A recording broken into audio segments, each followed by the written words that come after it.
हम आपको बताएं कि वर्कर्स वेलफेयर बोर्ड सिंध में मुस्तकिल सेक्रेटरी की अदम तैनाती और एडिशनल सेक्रेटरी ने गवर्निंग बोर्ड की मंजूरी के बगैर अरबों रुपए के टेंडर्स जारी कर दिए हैं। दस्तावेजात के मुताबिक लेबर कॉलोनी और स्कूलों की तज़हीन व आराइश के नाम पर गैर मारूफ अखबारात में इश्तिहारात दिए गए। इस सारे मामले पर बात करने के लिए हमें ज्वाइन किया है नुमाइंदा करार शाहिद हुसैन सैलरा ने। शाहिद, सबसे पहले तो ये बताइए कि वर्कर्स वेलफेयर बोर्ड सिंध में मुस्तकिल सेक्रेटरी की अदम तैनाती को 11 माह हो चुके हैं। क्या ये मामूल की बात है या इसमें कोई खास वजूहात भी सामने आई हैं? नहीं, जो कवानीन है उसे के हिसाब से 6 महीने से ज़्यादा अरसा किसी एडिशनल चार्ज जो है किसी दूसरे महकमे के अफसर को नहीं दिया जाता और उनकी तैनाती को सिंध हाई कोर्ट में चैलेंज भी किया गया है कि असल तो ओहदा है इनके पास सेक्रेटरी लेबर का, लेकिन इजाफी जो चार्ज दिया गया है, एडिशनल जो चार्ज दिया गया है वो सेक्रेटरी वर्कर वेलफेयर बोर्ड का भी दिया गया है और 6 महीने से ज़्यादा अरसे तक वो अपना चार्ज ये नहीं रख सकते। हुकूमत को चाहिए कि वो मुस्तकिल जो है वो सेक्रेटरी वर्कर वेलफेयर बोर्ड को तैनात करें,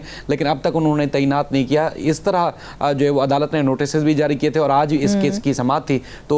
इनकी तरफ से वकील पेश हुए और उन्हें मजीद मोहलत ले ली कि हमें वक्त दिया जाए जवाब जमा कराने के लिए। लेकिन सूरत हाल यहाँ पर ये हुई कि ये जो डिपार्टमेंट है सिंध वर्कर वेलफेयर बोर्ड, ये मजदूरों की फलाह बहबूद के लिए काम करता है, लेकिन जो इनके सेक्रेटरी हैं वो मुस्तकिल तैनात नहीं है इस महकमे में और जो गवर्निंग बॉडी में शामिल अफसरान हैं उन्होंने वजीर जो है सूबाई वजीर उनको ख़त लिखा है बाकायदा तौर पर इस मामले में कि एक तो ये है कि मुस्तकिल सेक्रेटरी तैनात नहीं किए गए, दूसरा ये है कि इस ओहदे में चूँकि एडिशनल जिनको चार्ज दिया गया है उन्होंने गवर्निंग बोर्ड की जो मर्जी के बगैर जो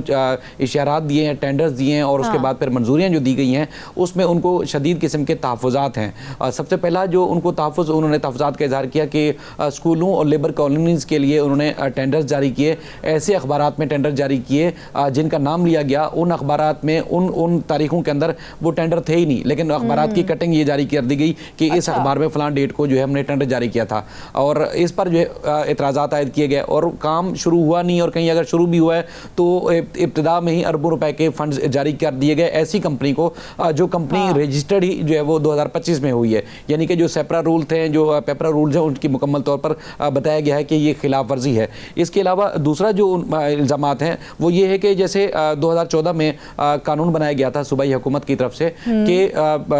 जो गवर्निंग बॉडी होगी, गवर्निंग बॉडी की मंजूरी के बगैर सेक्रेटरी जो है अज खुद कोई जो मंजूरी नहीं दे सकते। अब इनके ऊपर जो सेक्रेटरी लेबर है इनके ऊपर ये इल्ज़ाम है कि एक तो ये है कि वो करते भी खुद ही हैं, मंजूरी खुद लेते हैं और उसके बाद फिर टेंडर जारी भी खुद ही कर देते हैं, लेकिन गवर्निंग बॉडी की जो मंजूरी है उसमें शामिल नहीं होती। वो जो सूबाई हुकूमत का ऑर्डिनेंस है उसकी मुकम्मल तौर पर खिलाफवर्जी की जा रही है कि एडिशनल सेक्रेटरी ने गवर्निंग बॉडी की मंजूरी के बगैर ही अरबों रुपए के टेंडर्स जारी कर दिए हैं। तो क्या ये एक आम इंतजामी गलती थी या फिर दानिस्ता तौर पर कवायद को नजरअंदाज किया गया है? देखिए, दूसरे पॉइंट्स पर आने से पहले मैं इन सेक्रेटरी साहब से मैंने खुद रब्ता किया मौक़िफ़ लेने के लिए, क्योंकि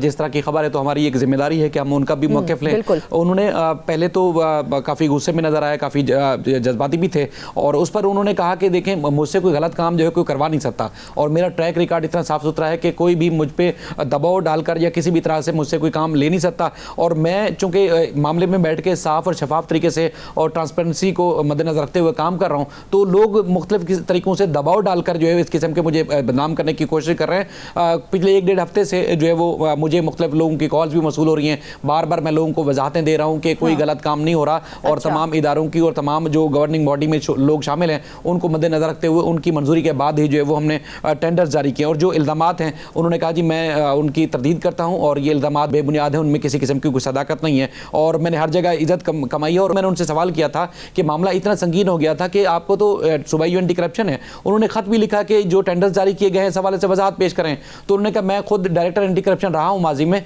और मैंने उनको जवाब दे दिया। अब क्या जवाब दिया है वो हमसे शेयर नहीं किया और इसके अलावा जैसे उनकी कॉल रखी गई तो उसके बाद फिर इनके तर्जमान है लेबर बोर्ड के, उनका फिर मेरे पास फ़ोन आया और उन्होंने फिर तफसीलात बताई कि हमारे दफ्तर आ जाइए। मैंने उनसे यही कहा कि वजीर को ख़त लिखा गया और उसमें इतने सारे इल्ज़ामात हैं जिसमें एक इमारत है जिसकी उस एरिया के हिसाब से जो मजमूई कीमत है तकरीबन 20 से 40 या 50 करोड़ के दरमियान बनती है और वो इमारत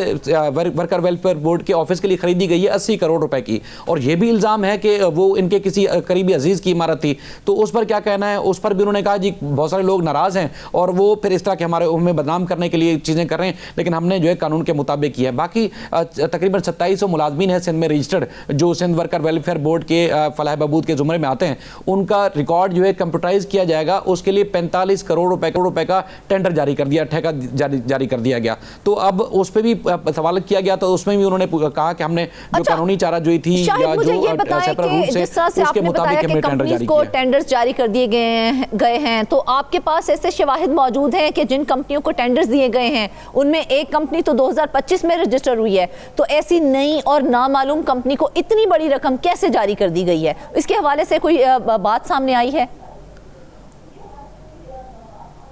बिल्कुल, ये बात मैंने उनसे की थी। उन्होंने कहा कि जो टेंडर जारी होना था जिस डेट के लिए, उस डेट से पहले हम मुख्तलिफ अखबारों में खबरें शेयर करते रहें, नशर करते रहें, ताकि जो इसमें शरीक होना चाहे इस टेंडर में वो शरीक हो जाए। लोग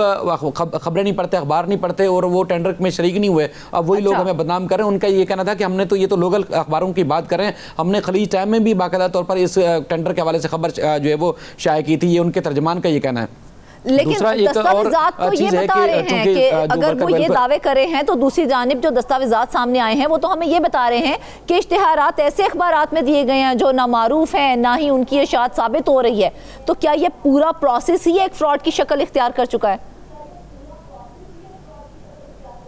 देखें, मजमूई तौर पर जो 2700 मुलाजमीन हैं उनके लिए जो उनकी फलाह बहबूद के लिए फंड्स मुकर्रर किए गए हैं वो 45 अरब रुपए के। ये मामूली फंड्स नहीं है, बहुत ज़्यादा रकम है जो मजदूरों की फलाह बहबूद होगी। उसमें उनकी एजुकेशन के लिए है, उनकी वेलफेयर के लिए है, उनकी जो है वो डेथ ग्रांट के लिए, बच्चियों की अगर शादी करनी है तो उसकी जहेज़ ग्रांट जो है जारी की जानी है। उसमें जो मजदूर रहनमा है, जो इंतहाई सीनियर मजदूर रहनमा है, उन्होंने तंग आकर जो है वो लिखा है वजीर, जो सूबाई वजीर हैं लेबर के, उनको उन्होंने लिखा है कि देखें ये सेक्रेटरी साहब जो है जब से तैनात हुए, एडिशनल चार्ज भी इनके पास जब से तैनात हुए हैं, वो जो वर्कर वेलफेयर बोर्ड का जो दफ्तर है उस दफ्तर में आए ही नहीं आज तक, और ना मजदूरों से कोई मीटिंग की, ना उनसे मुलाकात की, और ना ही उनके फलाह बहबूद के लिए जो कुछ काम हो रहा है वो उसमें आते नहीं है। यानी कि एक तो ये है कि एडिशनल उनको चार्ज दिया गया है, अगर एडिशनल चार्ज की मुस्तकिल तैनात नहीं किया जा रहा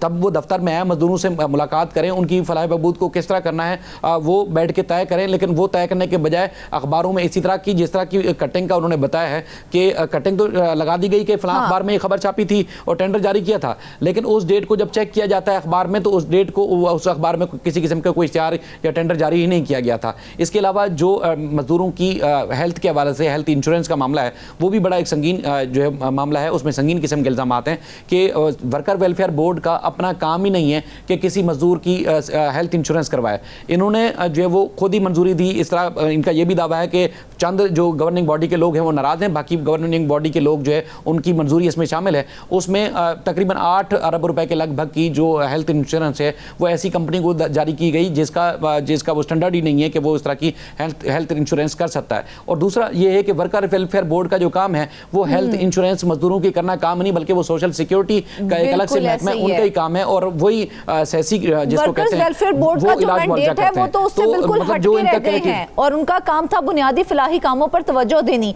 वो तो हमें यहाँ पर बिल्कुल भी दिखाई नहीं दे रही है। बिल्कुल इसी तरह है, क्योंकि जो उनका बुनियादी काम था वो ये है कि एक तो ये है कि जो कॉलोनी थी, उसके बाद 27 कॉलेजेस हैं, स्कूल हैं, कॉलेजेस हैं, उनकी मेंटेनेंस का काम था। उस पर भी जो है काम अभी कहीं शुरू हुआ है कहीं नहीं हुआ। मेंटेनेंस के नाम पर जो है अरबों रुपए जारी कर दिए गए, और उस पर भी किसी से कोई मंजूरी, उनका ये दावा है जो जिन्होंने ख़त लिखा है कि उन्होंने किसी से नहीं ली। और उसके बाद फिर जो अपना काम था जिसमें स्कॉलरशिप देनी थी बच्चों को, उनकी वेलफेयर, और उसके अलावा डेथ ग्रांट, जहेज़ ग्रांट देनी थी, उस पर तवज्जो देने के बजाय दूसरे काम जिसमें जो मजदूर हैं आज तक जब से ये डिपार्टमेंट बने उनका दावा है कि रिकॉर्ड कंप्यूटराइज नहीं था, उसके लिए 45 करोड़ रुपए का अलग से ठेका जारी किया गया। इसके अलावा जो हेल्थ इंश्योरेंस है उस हेल्थ इंश्योरेंस के नाम पर जो है वो ऐसी कंपनी को ठेका दिया गया जिसका खुद अपना मैंडेट नहीं है, उनको ठेका दिया गया। हालांकि ये बताया गया है कि इस वर्कर वेलफेयर बोर्ड का अपना काम ही नहीं है कि मजदूरों की हेल्थ इंश्योरेंस करवाए, वो भी इजाफी जो है उनके मजदूरों का जो पैसा था, जो मजदूरों की फलाह बहबूद के लिए काम होना था, वो इस तरह लगा दिया गया है।